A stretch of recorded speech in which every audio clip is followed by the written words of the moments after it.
Kanya-kanya silang sukat guys, oh. Kanya-kanya silang kuha ng helmet, oh. Tapos magtapot lang siya pabalik. Kasi tayo, fan tayo ng Gundam. Okay. Kaya ito. Yun, oh. Napakaganda. Ano napupusuan mo yan? Parang gusto ko to. Sobrang gaan. Ilan ang weight nakalagay sa likod? 1330. Oh, 1.3 lang. Grabe. Waki! Waki! O, diba wala nagbago sa Waki?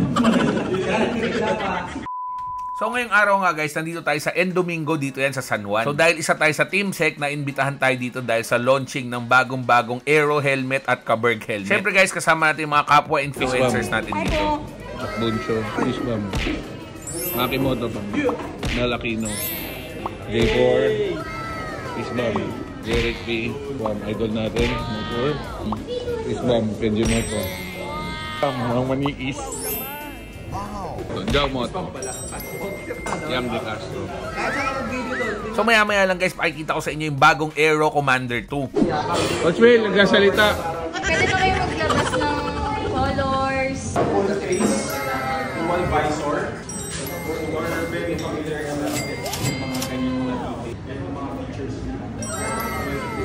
So itong colorway ng Commander 2 guys, ito yung matagal ko nang inaantay. Last year ko pa nakikita to sa ibang bansa. Kaya gustong-gusto ko to guys kasi bagay na bagay sa kulay ng BMW tsaka ng Africa Twin. At hindi lang yung guys, napakaraming bagong feature dito sa Commander 2. Isa na dyan yung mas malalim na lagayan ng earpiece. Nadagdagan na rin yan guys ng air vent. At yung saktong sukat lang ng beak or yung parang tuka. So mas maganda na rin yung field of vision nito. At same pa rin sa dati, para siyang 3-in-1 helmet. Pwede nyo tanggalin yung beak para maging on-road. Pwede nyo rin tanggalin yung lens at palitan nyo ng goggles para pwedeng pang off-road. At kung wala kang tatanggalin, bagay na bagay sa adventure bike.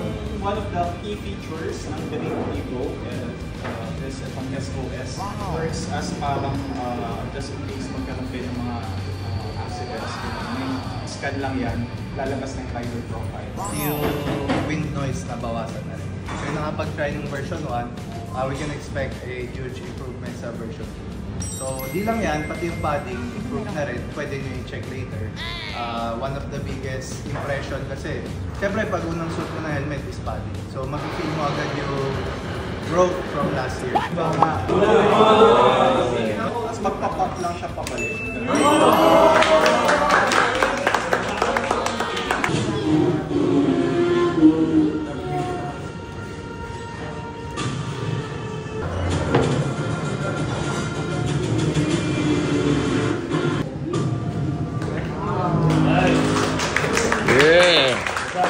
Waki! Waki!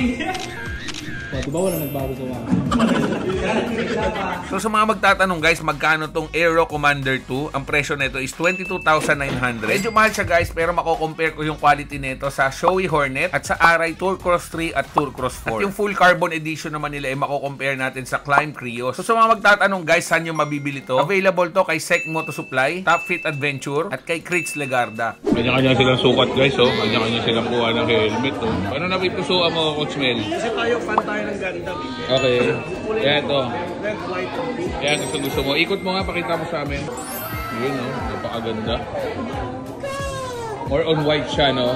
Pero there's red and then yung chin bar niya, Blue. blue, solid. So, kulay siya ng... Ganda. Pero hindi ko na inabot yun, ah.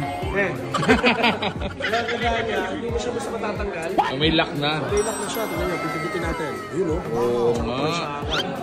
Ang ganda niya, meron siyang Dual lens, dual visor. Tsaka maiksi na yung tuka niya, no? So yung wheel drop, Lessen na. less pa rin. Tapos mas maraming butas. Marami siyang butas. Tsaka meron na dito, oh. Dati wala to. Oh yeah, meron na rin siyang vent dito sa May taas. additional vent. Yun. So this comes in 3 sizes of shell. Tatlong size na na shell. Small and medium, large to XL, 2XL to 3XL. Meron guys, Aero Helmet, Commander 2. Abangan. Coming at you. Yeah. Oh boy. Ano ginagawa mo dyan, boy? Ano napupusuan mo yan? Parang gusto ko to. Parang pang FJ ang gagamitin mo? Kasi may ganito na ako. Mayroon ka na Commander. Sobrang gaan. Ilan ang weight nakalagay sa likod? 1330. Oh, 1.3 lang. Grabe. Sarap ang off-road niyan, boy. Harang-harang kayo, boy, ah. Ayaw nyo pa sumabay, eh. Asawa mo kasabay ko dito.